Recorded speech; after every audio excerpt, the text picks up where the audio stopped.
বন্ধুরা, প্রথমে তোমরা এই ভিডিওটা দেখো, তারপরে এই ভিডিওর কিছু ফানি কমেন্ট পড়বো।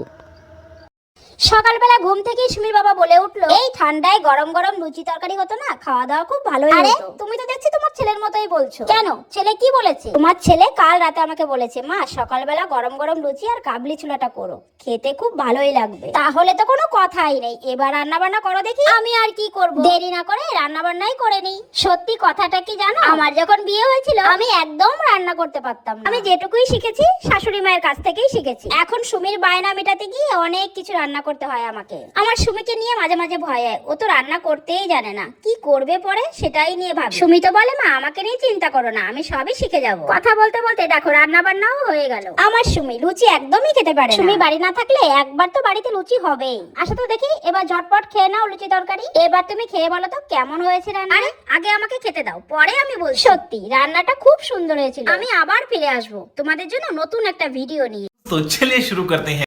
সুমির যখন বিয়ে হবে তুমিও চলে যাবে, তাহলে আর চিন্তা করতে হবে না। তোমার মনের ভিতরে হইল পাপ। আমরা কি কেউ বলেছি নাকি যে সুমি আপনার না, সুমি আমাদের? শুধু সুমি আমার সুমি।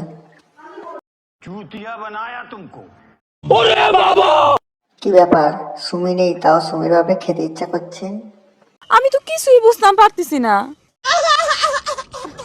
সুমিকে নিয়ে ভয়ের কি আছে, ও তো এমনিতেই অনেক ভয়ঙ্করী।